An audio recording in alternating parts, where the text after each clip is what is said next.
नमस्कार। आज दोबारा मैं स्वागत करता हूं आप सब लोगों का मैं फेस इन द क्राउड में। ये वही शो है जिसके बारे में आप जानते हैं, बहुप्रतीक्षित है, आप सब लोगों को ज़्यादा पसंद आता है।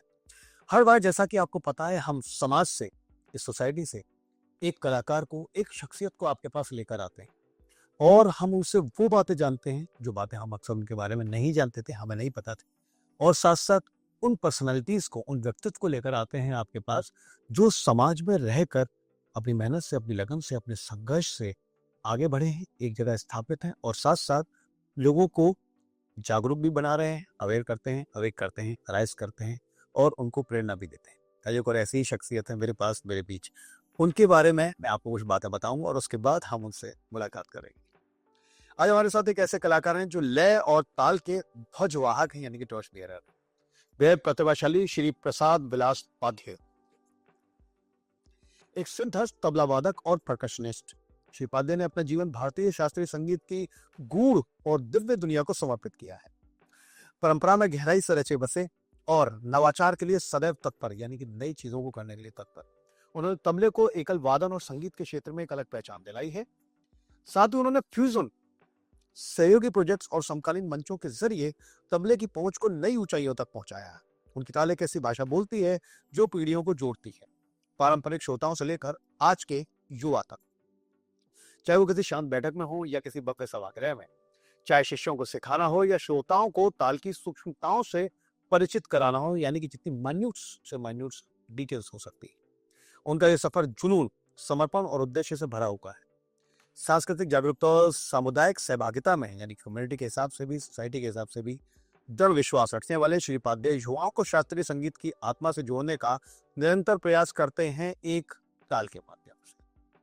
आइए आज हम जानेंगे उनके संगीत के आरंभिक दिन, उनके जीवन के प्रेरक क्षण, व्यक्तिगत अनुभव और ये भी कि वो भविष्य में डिजिटल युग में तबले की भूमिका को किस रूप में देखते हैं। वो केवल एक तबला वादक नहीं, वो लय के कथाकार, एक सांस्कृतिक राजदूत और सचमुच में फेस इन द क्राउड के एक दमकते हुए चेहरे हैं। प्रसाद पाध्य जी, नमस्कार। बहुत बहुत आपका स्वागत करता हूँ। बहुत शुक्रिया मुझे यहाँ पर आमंत्रित करने के लिए। Thank you. और आपका भी यहाँ पर आने के लिए हमारा सौभाग्य है सर। कमाल की बात तो है कि शुरुआत जरूर करता, लेकिन जैसा कि हमारे साथ कुछ ना कुछ होता रहता है, ये बात जरूर शेयर करूंगा। कल वो कारला लोनावाला के पास शो करने गए थे और उन्होंने मुझसे कहा था कि मैं इस डेट पर ऐसे अवेलेबल कोशिश करूंगा आने की। सबसे अच्छी बात है कि उन्होंने अपना हमें अमूल्य समय दिया, अमूल्य समय से कुछ समय निकाला और कल स्पेशली वो डेलो के एरिया में आए और उसके बाद वहां से यहाँ पर आए और उन्होंने इसके लिए समय निकाला और ऐसा कुछ किया, हमारे लिए प्रयत्न किया। उसके लिए बहुत बहुत धन्यवाद करता हूँ। शुरुआत करता हूँ सवालों से। भारतीय शास्त्रीय संगीत के क्षेत्र में एक पेशेवर तबला वादक और परकशनिस्ट के रूप में आपकी यात्रा कैसी रही? आपने इसकी शुरुआत कब की और इस सफर में कलाकार और व्यक्ति के रूप में आप कैसे विकसित हुए? जी थोड़ा मैं पीछे जहाँ मेरा जन्म हुआ वहाँ से मैं बताता हूँ कि मैं कोकर भूमि में देवगढ़ तालुका जामसंडे नाम का एक छोटा सा गांव है, वहाँ पे मेरा जन्म हुआ। और घर में तबला था ही, क्योंकि पिताजी को बहुत रुचि थी इसमें, लेकिन वो सीख नहीं पाए क्योंकि वो अभी भी मतलब बहुत ऐसी जगह है जहाँ पे उतने संगीत सिखाने वाले, हाल ही के 10-15 साल में कुछ शिक्षक है वहाँ पे, लेकिन पिताजी के समय में तो कुछ नहीं था। तो वो सीख नहीं पाए, लेकिन गांव में जितने भी संगीत नाटक आते थे या फिर कीर्तन भजन परंपरा जो है, उसमें जो भी कलाकार आते थे तो उनसे देख देख के पिताजी ने तबला सीखा है। तो उनका हाथ बहुत ही बढ़िया है, दायां बायां एकदम बैलेंस्ड हाथ है उनका, लेकिन सीख नहीं पाए। लेकिन तबला घर में था और शायद 3-4 साल का मैं था तब से मैं उनसे थोड़ा बहुत सीख के मैं ठेके अच्छे बजा लेता था। तो कीर्तन के साथ संगत करने के लिए जितना भी आवश्यक ज्ञान था वो उनसे मैंने प्राप्त किया। तब से मुझे तबले के बारे में बहुत प्रेम रुचि है और तभी से मेरा सीखना शुरू हुआ। लेकिन मुझे सिखाने के लिए जो आते थे वो श्री आमोद दंगे, वो कोल्हापुर से आते थे, क्योंकि गांव में तबला सिखाने वाले कोई भी नहीं थे। वो कोल्हापुर वहाँ से 150 किलोमीटर दूर था और महीने में सिर्फ 2 या 3 दिन वो क्लासेस चलते थे। तो सिर्फ वो हम लोग 2 या 3 ऐसे शिष्य थे जो गांव में 40 लोगों में बचे थे कि शुरुआत में क्लास में 40 लोगों ने एनरोल किया और फिर 3 लोग बचे, तो उनमें मैं था और उनका मुझ पर बहुत ज़्यादा प्रेम था। तो इसलिए वो 3 लोगों के लिए सिर्फ इतनी दूर से सिखाने के लिए आते थे। वो बेसिक क्लास 3 साल चली और उसके बाद जब मैं 10th पास किया मैंने तो उन्होंने कहा कि इसे मेरे पास कोल्हापुर में सीखने के लिए सीखने के लिए भेजो। तो 10th के बाद मैं उनके पास सीखने गया और तब से शायद 16 साल का मैं था तब से मेरी तालीम जो तब्दीली है शुरुआत सी वो उसकी शुरुआत हुई। तो जन्म से लेके 16 वर्ष तक वैसे मुझे 3 ही साल सीखने मिला था। हाँ। जब 5th, 6th, 7th वो 3 साल क्लास चला और उसके बाद 3 साल वापस क्लास बंद हुआ था अच्छा। क्योंकि स्टूडेंट्स नहीं थे। हाँ, क्योंकि आप मतलब कि सिर्फ 3 ही 3 ही पूरा होते फिर भी वो कभी-कभार आते थे मेरे लिए लेकिन ये कमाल है। वो 3 साल ये 3 साल के बाद मैंने डिसाइड कर लिया था कि मुझे यही सीखना है और पापा खुद से नहीं सीख पाए। इसलिए उनका भी बहुत मन था कि मुझे ये बढ़िया करे ऐसा करना। तो अक्सर खुदा के साथ जी। होता है। अच्छा, मैं सोच रहा था पहले हाँ। मतलब जो मैंने सोचा था कि आपके पिताजी तबला घर में था तो आपके पिताजी बजाते होंगे तो आप मुझसे सीखे होंगे। वो तो मैं सीखा अक्सर था ऐसा है ये जो आप वो तो उतना सीखे नहीं थे कि शास्त्रीय ज्ञान जो होता है कि अगर एग्जाम के लिए बैठना है या फिर कायदे रेले की बात हो और फिर वो जो सिखाना वो खुद ही नहीं सीखे। वो ठेके बहुत अच्छी बजा लेते थे और संगत बहुत अच्छी करते थे। कमाल। वो हालांकि क्लासिकल म्यूजिक के साथ झुमरा तिलवाड़ा विलंबित लय में भी बजा लेते थे लेकिन वो बोल नहीं पाते थे कि ये मात्रा कितनी है और ये कैसे बजाना है लेकिन वो अक्सर संगत करते थे। कई बार क्योंकि अक्सर ऐसे कलाकार होते हैं ना कि उनको व्यवहारिक ज्ञान ज्यादा है, प्रैक्टिकल नॉलेज बहुत है। थ्योरिकल में अगर नहीं बता पाए अलग बात है कि प्रैक्टिकल नॉलेज तो उनकी प्रैक्टिकल अच्छी थी। तो कभी ऐसा नहीं लगा आपको या मतलब बाद में उन्होंने कभी बोला कि भाई तेरे को पूत के पाँव तो पालने में दिख जाते हैं तो आपको ही देख लिया हो या आप ऐसा मानते हो कि पिताजी ने तो कहा ही कराया ही पर तबला अब आपने आंखें खुली तबला देखा जी। तो आपने कभी खुद से ही शुरू कर दिया और 2-3 साल की उम्र में बजाना थाप देना तो उनको लग गया कि नहीं भाई दिख तो रहा है टैलेंट तो अब ये प्रतिभा है इसमें तो आगे जाए। 2 साल का था मैं था तब मेरा एक पुरानी फ़ोटो है तो मैं उस समय बजा ही लेता था लेकिन वो क्या ही बजाना होगा। लेकिन फिर भी कोशिश वो करिए थाप दे। साज़ लेके तो मैं बैठता था। तो शायद उनको वहीं से लगा होगा कि ये सीख सकता है आगे। बड़ी खूबसूरत ये बड़ी प्यारी सी यात्रा रही। आपको ताल और तबले की दुनिया की ओर किस चीज ने आकर्षित किया? क्या कोई ऐसा निर्णायक क्षण था जो आपने तय किया कि यही आपका मार्ग होगा? जब मैं कोल्हापुर आया तब उसके बाद मेरा सुनना शुरू हुआ क्योंकि गाँव में उतने प्रोग्राम्स होते नहीं थे। तो कोल्हापुर में आने के बाद वहाँ देवगढ़ के मुकाबले कोल्हापुर एक बड़ा शहर था और वहाँ प्रोग्राम्स होते थे तो बाहर के यहाँ के मुंबई के आर्टिस्ट वहाँ आके परफॉर्म करते थे। तो वो जब देखा मैंने तब ऐसे लगा कि पंडित आनंदो चटर्जी को मैंने वहाँ पे सुना था। तो इस साज की ऐसी नाद मुझे मैंने पहली बार सुनी कि सालों मेहनत करने के बाद रियाज करने के बाद आदमी कहाँ तक उस साज को लेके जा सकता है। वो पहली बार मैंने वहाँ पे महसूस किया तो तब मुझे ऐसा लगा कि बहुत रियाज करके ही ये हासिल हो सकता है। और वो अंदर तक वो मतलब वो नाद छंगित कर गया और अंतर्नाद तक प्रवेश कर गया तो नाद अंतर्नाद बन गया ऐसा कुछ रहा। बड़ी खूबसूरत सी बात। वाह। अपने संगीत के सफर में आपने बड़ा सबक क्या सीखा चाहे वो किसी गुरु से हो किसी प्रस्तुति से हो यानी कि प्रेजेंटेशन आप अक्सर करते रहते हैं या खुद के जीवन से मतलब आपको लगा कि यार प्रस्तुत करने का अच्छा आज का अच्छा ये भी तो होता है अक्सर इसमें अगर सवाल छोड़ू और विस्तृत करते हैं इसे कि परफॉर्मेंस कई बार होती है कि आज की परफॉर्मेंस अच्छी रही कमाल आया और एक क्योंकि थिएटर से हूँ तो वो मेरे साथ हुआ है तो मैं आपसे वो जरूर शेयर करूंगा कि अक्सर ऐसा होता है कि जब आपने एक परफॉर्मेंस की अंदरूनी खुशी और आपका एक स्पिरिचुअल जो कनेक्शन है जो सेटिस्फेक्शन लेवल है अलग ही होता है तो आपको लगता है कि आज तो कुछ कमाल हुआ और आज जहाँ जाना चाहते थे वहां छू लिया उस शर तक पहुंच गए। जैसे हमारे जैसे कलाकारों के लिए होता है कि आप किसी को नहीं देख रहे हो मंच है और सामने दर्शक हैं इसके बावजूद अब वो नहीं दिख रहे हैं कि आप कहीं और अपने जोन में पहुंच गए हो। तो मेरे साथ ऐसा 2-3 बार बड़े अच्छे से घटा मुझे बड़ी प्रसन्नता हुई। तो क्या ऐसा कुछ आपको सीखने को मिला सबक हुआ? वैसे तो मैं सच बोलूँ तो वो क्षण कि मैं बहुत राह देख रहा हूँ। तो थर्ड आई अपने आप एक्टिव होते हैं हाँ। हो जाती है। लेकिन ये बहुत बहुत सालों की मेहनत का काम है और अच्छे कलाकारों को सुनने के बाद ऐसे लगता है मुझे कि मुझे ये मेरा जन्म तो सिर्फ रियाज में ही जाएगा। तो उनके जैसा जन्म लेने के लिए ऐसे कई जन्म जाने के बाद एक सिद्ध हस्त कलाकार जो होता है अच्छा ऐसा आप मानते हो? मैं बहुत ऐसे मानता हूँ। अच्छा, मैं उसमें एक दूसरी बात जरूर पूछूंगा, क्योंकि अब मैं बाद में पूछने वाला था, लेकिन अब वो चली है बात, तो इसलिए कि क्या, क्योंकि मुझे तो ऐसा लगा कि नहीं, ऐसा फनकार पहले मुझे लगता था मेहनत से बनना है मुमकिन, लेकिन आपकी बात से भी और बाद में मैंने कुछ रियलाइज किया, मुझे लगा नहीं, हमेशा मेहनत से नहीं होता। तो क्या कुछ आर्टिस्ट गॉड गिफ्टेड होते हैं, या गॉड गिफ्टेड होने के बावजूद वो रियाज करते हैं, या सच में रियाज से जाकिर हुसैन साहब जैसा बना जा सकता है, या और ऐसे जो बड़े तबला वादक हैं, या वो गॉड गिफ्टेड ही हैं? वो मतलब मुझे तो लगता है जैसे उस्ताद जी है या फिर लता जी है कि उसके जैसा कलाकार मतलब गॉड गिफ्टेड ही है, क्योंकि उनके कहीं जन्म पहले ऐसे गए होंगे कि उन्होंने बहुत रियाज किया है, बहुत चिंतन, बहुत सोचा है इस पे, और उसके बाद जब भी, क्योंकि वो देखिए 6-7 साल की उम्र से ही वो ऐसे तबला बजा रहे हैं हाँ। कि ऐसे लग रहा है कि कोई उस्ताद ही बजा रहा है। तो अगर आपने अगर बकरीम कड़ा ही देखा तो आपको लगेगा कि ये बहुत बड़े उस्ताद कोई बजा रहे हैं, लेकिन ऐसे आज भी कलाकार आपको दिखेंगे कि उम्र में बहुत छोटे हैं, लेकिन उनकी कद में बहुत बड़े, संगीत के कद में। तो इसको नापने का कोई ज़रिया भी नहीं, साधन भी नहीं है अपने पास। तो यही माना जा सकता है कि ये गॉड गिफ्टेड है, और पिछले कई जन्मों से एक साधना करते आ रही है वो साधना, इस जन्म में वो अ, से उधर फर्क बहुत आगे से 10 नहीं है।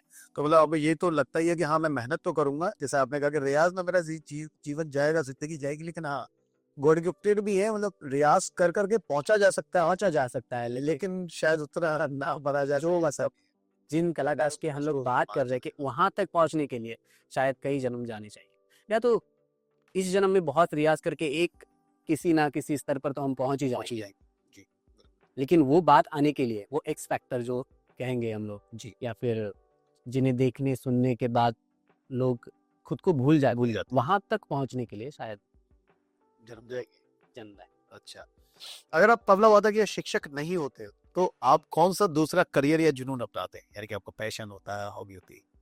टेबल टेनिस या फिर कैलीग्राफी। अच्छा, ये हमें नहीं पता था, नहीं स्पेशली कैलीग्राफी और टेबल टेनिस का स्कूल लेवल पे मैं स्टेट लेवल तक टेबल टेनिस तक पहुंचा था, लेकिन उससे आगे नहीं जा पाया, और 9th में था मैं, और उसके बाद मेरे स्कूल ने वो टेबल बंद करके रख दिया, आगे 10th था तो बस अक्सर जो बच्चों अक्सर जो था, लेकिन 2 साल मैंने बहुत अच्छी मेहनत की थी उस पर भी, और मेरे दोस्तों का साथ अच्छा हम लोग एक टीम बना था टेबल टेनिस का। और कैलीग्राफी तो मैं ये 3-4 सालों में ज़्यादा कर रहा हूँ। तब छोटा था, तब मैं वो निब पेड निब के पेन से वो जी, ट्राई कर ही रहा था, लेकिन अभी बहुत सारे सोशल मीडिया मतलब यूट्यूब के माध्यम से बहुत सीखने मिलता है इस जिसको मैंने शर्लॉक होम्स में ज्यादा देखा, तो मेरे बड़ा मानता, मेरा पता अकल साइंस में इंटरेस्ट होता है कि टेलीपैथी, क्लैरोवाइंस, हिप्नोटिज्म ये पढ़ो, तो कैलीग्राफी अगर ऐसा है तो मैं आज जरूर अपने साइन करके पूछूंगा जी जी प्रसाद जी से कि क्या मेरे बारे में लगता है कुछ ना कुछ बताएंगे सर में। ओके, आप अपने खाली समय में क्या करना पसंद करते हैं? निजी रुचियों और शौकों को आप अपने संगीत अभ्यास और प्रस्तुतियों के साथ कैसे संतुलित करते हैं? क्या रियाज, जैसा कि आपने बताया, आपको वक्त मिलता है निजी रुचियों के लिए? जी थोड़ा बहुत वक्त तो ज़रूर मिलता है। कैलीग्राफी कर लेता हूँ मैं, थोड़ा बहुत पढ़ता हूँ, मुझे कविता गज़ल पढ़ने का बहुत शौक़ है। अरे वाह! और गज़ल ये एक फ़ील्ड ऐसा है कि मैं जब तबला सीखने भी लगा, तब उस्ताद अब्दुल सत्तार तारी खां साहब जो गुलाम अली खां साहब के साथ बजाते थे, उनका तबला सुन के भी मुझे बहुत तबले में रुचि उत्पन्न हुई थी, और वो कविता गज़ल ये सब मेरा पसंदीदा ये प्रेम रहा है। कि भी कसौट सुनिए, आपको कौन सा आपके पसंदीदा गज़ल है? मेहदी हसन खां साहब है, गुलाम अली खां साहब है, जगजीत सिंह साहब है। और गज़ल आपने बताई, कविता? कविता भी हिंदी मराठी में बहुत पढ़ता हूँ, और बाकी बहुत ज़्यादा मतलब पढ़ना मेरा होता नहीं है। कोई प्रिय मतलब देखा, जैसे मैं तो रघुवीर साय साहब की पढ़ा, क्योंकि तैयारी उस वक्त कर रहा था अपने स्कॉलरशिप के लिए, और फिर बाद में जावेद अख्तर गुलजार साहब की अच्छा कविताएं ज्यादा। अच्छा मैंने मराठी में बहुत सारे कवियों के पढ़ा है, और उनसे ज़्यादा विनोद कुमार शुक्ल जी जो उनके बहुत प्यारे कविता। तो सम्मान मिलता है जी साहित्य। जी, आपके अनुसार सामुदायिक भागीदारी यानी कि कम्युनिटी के हिसाब से अगर देखा जाए, और सांस्कृतिक जागरूकता शास्त्रीय संगीत को संरक्षित करने और आज की युवा पीढ़ी में प्रचारित करने में क्या भूमिका निभाते हैं, खासकर अब हम बात करेंगे आज की युवा पीढ़ी की। और ऐसा तो है, मैं अभी भी देख रहा हूँ, कमाल की बात है कि एआई आने के बाद, डिजिटल एज होने के बाद, ये तो हमें अभी भी देखने को मिलता है। इस क्षेत्र में अभी तक कोई उदासीनता नहीं आई है कि मैंने तो बाबा अभी भी जो सर सीखना चाह रहे हैं वो सीखते हैं, जी। जो आना चाहते हैं वो आते हैं, ये है। तो ऐसे में अब आप क्या मतलब चुनौती और क्या भूमिका निभाते हैं? नए लड़के और नई पीढ़ी तो सीख ही रही है, लेकिन अटेंशन स्पैन इस पीढ़ी का और अपना भी शायद अब उतना नहीं रहा। जो पहले 3 घंटे के कॉन्सर्ट हुआ करते थे, अब 1.5 घंटे के हो चुके हैं। तो 50 मिनट की एक राग की प्रस्तुति, उसके बाद ठुमरी, फिर इंटरवल। तो वहाँ से ले क्या भूल भी दिया, मैं तो एक सोच रहा था। मैं वहाँ से 15 सेकंड के रील तक आ रहा हूँ। तो आज हम लोग पहले 5 सेकंड में अगर कोई नहीं अच्छी बात नहीं हुई तो हम लोग स्क्रॉल कर देते। तो ये बात जो है, सीखने के लिए आपको घंटों बैठना पड़ता है आपके गुरु के सामने। तो ये पीढ़ी, नई पीढ़ी तो सीख ही रही है, लेकिन ये संयम आने के लिए, पेशेंस आने के लिए वक्त लगेगा। तो उनको अगर लगता है कि जी कि किसी आप अगर 2 साल की शिक्षा से अगर आप ऐसे एक्सपेक्ट कर रहे हैं कि मैं किसी रियलिटी शो में जाके उसका विनर बन जाऊं, तो ये पॉसिबल नहीं है। उसके लिए 10-12 साल आपको सीखना ही होगा, ऊपर से रियाज करना होगा, तब जाके आप ऐसे किसी कंपटीशन में हिस्सा ले सकते हो। तो आगे की पीढ़ी करेगी, लेकिन वही, लेकिन जिस हाँ। जो रुचि होगी, रुचि होगी। रुचि के साथ सकते हैं। जी जी। जैसे बाबा का एक बड़ी अच्छी बात कही थी जो थिएटर के दिनों में थी, तो वो अक्सर कहते हैं कि प्रसिद्धि सबको मिल जाती है, कुछ भी करने से मिल जाएगी, लेकिन प्रसिद्धि में से अगर हटा दें, सिद्धि बहुत मुश्किल से मिलती है। और तो बोलते बोलते ये खड़े होने लगे, तो सिद्धि बड़ी मुश्किल से मिलती है, सिद्धि आसानी से नहीं आ पाई। फिर बहुत प्यारी आपके साथ क्योंकि बात चल रही है, तो इसलिए बहुत सारी बातें और याद भी आ रही है और जो मैं जरूर लेकर आऊंगा आज। ओके, आपको भारत में वर्तमान शास्त्रीय संगीत परिस्थिति में, यानी कि इस पूरी सिचुएशन में, तंत्र में, इस पूरे सिस्टम में सबसे बड़ी चुनौतियां या कमियां क्या लगती है? और नवोदित कलाकार जिन अभी जी कलाकार पर हमने अभी बात की, या संस्थान इंस्टीट्यूट उन कमियों को कैसे दूर कर सकते हैं, ये अब बात करेंगे हम। जी, चैलेंजेस यही है कि क्लासिकल म्यूज़िक के ज़्यादा से ज़्यादा प्रोग्राम्स होने चाहिए और नई पीढ़ी ने वो सुनने के लिए आना चाहिए। अगर आज की बात देखें तो जो संगीत सीखने वाले युवा हैं, वो इस प्रोग्राम्स को जाते हैं, लेकिन क्या आपके और मेरे दोस्त जाते हैं? तो वो भी वो उतने में से चुनिंदा वो जाएगी जो शायद थिएटर वाले होंगे, असली लोग। या फिर अगर आपके घर पे वो माहौल होगा, तो आपके घर में शास्त्रीय संगीत सुना जाएगा, तो वो आर्टिस्ट पता होंगे और उनको सुनने जाएँगे। तो नई या तो फ़िल्म देखने जाएँगे। आजकल वही संगीत लोग ज़्यादातर सुनते हैं। तो ये संगीत का प्रचार हो या फिर ये सुनने आने के लिए वैसे आयोजक ऑर्गेनाइजर्स बढ़ने चाहिए जो संगीत, क्लासिकल म्यूजिक के प्रोग्राम्स रखें और ज़्यादा से ज़्यादा युवाओं को उसे जोड़ना चाहिए। कि कहीं ना कहीं ऐसे भी लगता है कि मतलब गवर्नमेंट ने कमी की, या गवर्नमेंट को कुछ ग्रांट्स तो कम से कम ऐसे आयोजित करने चाहिए, देने चाहिए। ग्रांट्स अगर वो दें तो ज्यादा से ज्यादा प्रोग्राम आयोजित हो, कार्यक्रम आयोजित। वो हाँ, वैसे भी है, लेकिन मुश्किल से लेने के 2 ही 3 आपको ग्रुप दिखेंगे, या तो संगीत नाटक अकेडमी हो जाता है, करेक्ट, साहित्य अकेडमी तो साहित्य के क्षेत्र में जो भी काम करता है, और संगीत नाटक अकेडमी एक रह गया जो संगीत के क्षेत्र पर काम करता है और कुछ ग्रांट्स दे देता है। जी।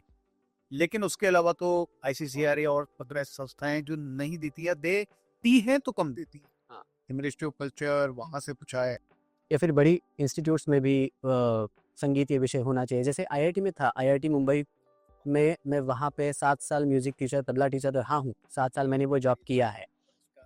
तो और फर्स्ट ईयर आईआईटी स्टूडेंट्स के लिए वहाँ पे म्यूजिक और स्पोर्ट्स कंपलसरी सब्जेक्ट्स है आईआईटी में, और वो उनको कंप्लीट करना ही पड़ता है अटेंडेंस। और जिनको रुचि है वहाँ पे बहुत सारे स्टूडेंट्स सीखते भी हैं। 7 साल मैंने वहाँ सिखाया। आप सही कह रहे हैं सर, मैंने ये वाला सुना है प्रसाद भाई कि मैं उस इवेंट का नाम मैं भूल रहा हूँ, लेकिन वो मूड इंडिगो आईआईटी का। जी, Mood Mood Indigo, Mood I या मूड इंडिगो सब बड़ा फेमस है, वहाँ सब बड़े आते हैं। हाँ। और मुंबई में था, जी। बड़ा कैंपस है मुंबई का। जी। और वो हर साल जिस पर थिएटर, म्यूजिक, कला सबका संगम है। करेक्ट। और वो बहुत अच्छा होता है। करेक्ट। तो उस तरह की मतलब ये आईआईटी में अभी भी देखने को मिलता है। अभी भी है। ये कमाल की बात है कि वो मतलब पूरा ऑर्गेनाइज करता है और स्टूडेंट ही ऑर्गेनाइज करते हैं। हाँ। कमाल की बात तो ये हाँ। वो आर्टिस्ट चुनते हैं वो। तो ऐसे ही अगर बड़ी यूनिवर्सिटी में, बड़ी संस्था में ऐसे हो तो शायद ज़्यादा से ज़्यादा युवा इसके साथ जुड़ेंगे और भारतीय शास्त्रीय संगीत के बारे में ज़्यादातर उनको रुचि पता है। ओके, अगले सवाल की अब तरफ चलता हूँ और पूछता हूँ एक और अगला सवाल साथ जी से। तकनीक और डिजिटल प्लेटफॉर्म्स के बढ़ते प्रभाव को देखते हुए आप भविष्य में शास्त्रीय संगीत यानी क्लासिकल और जो म्यूजिक है उसके शिक्षण, टीचिंग, परफॉर्मेंस और संरक्षण पर इसका क्या प्रभाव देखते हैं? सोशल मीडिया का सबसे बड़ा आज ये अच्छी बात है कि बहुत सारे पुराने लोगों को इस माध्यम से सुनने भी मिलता है। अगर मेरे स्टूडेंट्स कुछ सुनना चाहे तो सोशल मीडिया पर पुराने रिकॉर्ड्स आज भी है और जो 10-15 साल पहले ये नहीं कर पाते थे कि अगर कुछ टेक्निक के बारे में उस्ताद जाकिर हुसैन जी का अगर कुछ कहना है, पंडित आनंदो चटर्जी का कुछ कहना है, तो उनके आज वीडियो सोशल मीडिया पर है। तो वो देख के वो उसमें अपने वादन में सुधार ला सकते हैं। जैसे कि चीजें मुझे तो पता नहीं थी, शंख ध्वनि मैंने बाप पे देखी, मैं जी। तो यूट्यूब पर ही देखी सर। वो हाथी की चाल जिस तरह से वो थाप देकर करते हैं वो मैंने बाद में देखी जी। यूट्यूब पर। जी। तो सब जाकर साथ जी, जी, जी। लेकिन अगर संरक्षण की बात करें तो वो तो सिर्फ सीख के और उन्हें खुद रियाज में रह के ही करना पड़ेगा। शिष्यों को तो यही है कि वो ज़्यादा से ज़्यादा समय दे इस चीज़ के लिए और जितने भी पुराने जितने गुरु हैं, पुराने मास्टर्स हैं, उनको ज़्यादा से ज़्यादा सुने तो ही उसमें आगे बढ़ सकते। तबले को अक्सर, ये एक बड़ा इंपॉर्टेंट सवाल है और क्योंकि अब तबला वादक है तो अब ये तबले को अक्सर सहायक वाद्य यंत्र माना जाता है जी सब, ठीक है? लेकिन क्या आपने कभी इसे एकल वादक के लिए रूप में प्रस्तुत किया है और वो आपको कैसा लगा? ठीक है, सिंगल नहीं, मैं तबले वही लेकर चल रहा हूँ और मैं तबले कोई का ही एक परफॉर्मेंस हाँ, ये सही बात है लेकिन ये बहुत 150 साल पहले शायद ये सहायक वाद्य था और पिछले कुछ 70-80-100 सालों में एकल तबला वादन के हिसाब में उस पे बहुत काम हो चुका है और बहुत से पुराने लोग हैं जिन्होंने 90s में 30 से लेकर उससे पहले भी वो सोलो वादन करते थे। आज तो वो अपनी चरम सीमा पर है और ये सिर्फ हाँ, संगत का वाद्य नहीं है। और पिछला जो सवाल मैं एक बार भूल गया था तो अब बोलना चाहता हूँ कि ये वाद्य जिस फील्ड में जिस प्रकार के संगीत के साथ बजाया जाता है, जैसे गजल के साथ, ठुमरी के साथ, क्लासिकल संगीत के साथ, फोक में, तो हर एक प्रकार का आपका अभ्यास उस वाद्य पर होना चाहिए, तो जाके इस पर आप काम कर सकेंगे और उस पे अच्छा आर्टिस्ट बनने के लिए आपको हर एक अनुभव का बहुत सब विधाओं के बारे में फील की फ्लेवर के हिसाब से ऐसा आपको बजाना आना चाहिए। ये आपने बचे बेहतरीन बात की, कमाल की बात की, जो स्पेशली स्टूडेंट्स को ये याद रखनी चाहिए। नवोदित तबला विद्यार्थियों के लिए ये है, ये आपकी क्या सलाह होगी? लेकिन इससे पहले मैं एक सवाल और करना चाहूंगा, शास्त्रीय संगीत के अलावा तबले को और किन किन जॉनरा या जेनर या फ्यूजन प्रोजेक्ट्स में शामिल किया गया? तो इससे एक रिलेटेड एक बात जरूर मुझे आपसे पूछनी थी, जो वो जरूर पूछो। उसको लेकर चलता हूँ मैं शोले की तरफ। जी। शोले की बड़ी एक कहानी सुनी है, वो आप बताओ, मुझे थोड़ी सी पता, मैं आपसे कंफर्म करना चाहूंगा कि तबले को लेकर एक बात चली थी और एक जो हमारे कलाकार थे उनके बारे में शिल्पी साहब पे तांगे के लिए एक को नहीं है, वो आप क्रिएट करते तो तब क्या बातचीत हुई, कैसा? तो वो पंडित सामता प्रसाद जी ने वो सीन के बैकग्राउंड में पहली बार शायद तबला बजा है कि हीरोइन का पीछा हो रहा है और तबले के रेले का प्रयोग उसमें हुआ है और वो दोहराती है, तो वो इतना शायद पहली बार हुआ था। और आर.डी. बर्मन जी जो कि सामता प्रसाद जी से तबला सीखे भी थे, तो उनके गुरु है वो, तो उन्होंने सिप्पी साहब को ये बोला था कि इस बैकग्राउंड में ये प्रयोग किया जाए, तो वो पहली बार प्रयोग हुआ और आप तो जानते हैं उसका इफेक्ट क्या आया। बिल्कुल, बहुत प्यारा व्यक्त था। बल्कि के बारे में एक बात सुनी थी रमेश सिप्पी के, अब वो तो बजाते नहीं थे जी।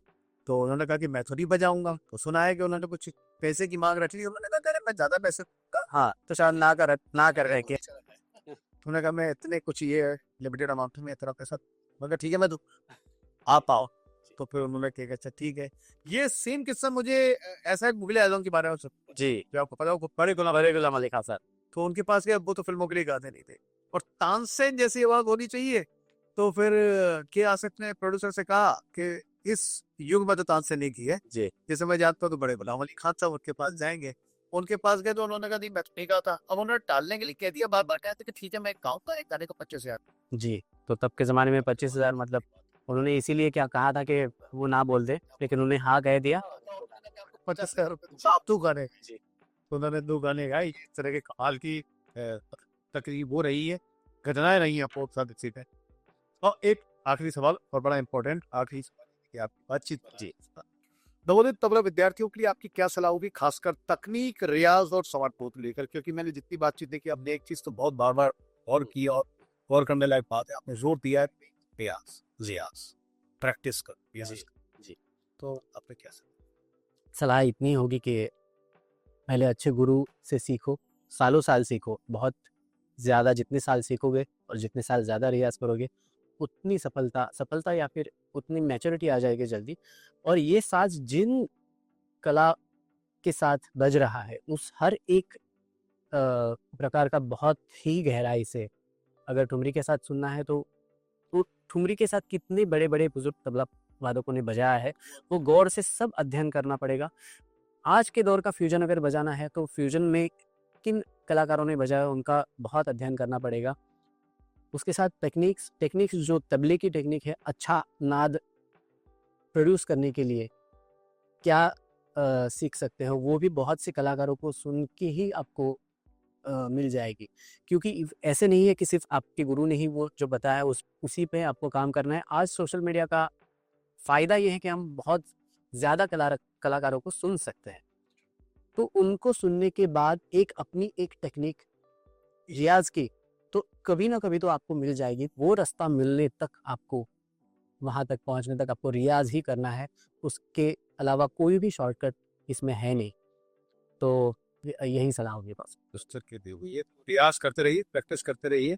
प्रसाद जी की यही एक सलाह है सारे नवोदित विद्यार्थियों के, और जितने स्टूडेंट्स उनके पास भी आते हैं और जो सीखना भी चाहते हैं और इसकी बनाना चाहते हैं, तो प्लीज रियाज करें, कीप प्रैक्टिसिंग। बहुत अच्छी। हम लोगों के साथ थे आज प्रसाद विलास पाटे, और जिन्होंने हमें बहुत खूबसूरती से सारे जवाब दिए। अपनी यात्रा से तो हम लोगों को परिचित कराया ही, साथ साथ ये भी बताया कि किस तरह से नए संगीतकार या नए विद्यार्थी, युवा विद्यार्थी आगे बढ़ सकते हैं। रियाज बहुत जरूरी है, रियाज से जुड़े रहें। और ऐसी चीजों का कोई शॉर्टकट नहीं होता, आज भी नहीं होता। तो सोचते हैं कि जल्दी हो जाएगा, नहीं होता। तो रियाज बिल्कुल करते रहें और साथ साथ म्यूजिक से अपनी फील्ड से, अपने क्षेत्र से जुड़े रहें। कल रही साथ ही आप धन्यवाद आपका बहुत। Thank you so much. Thank you.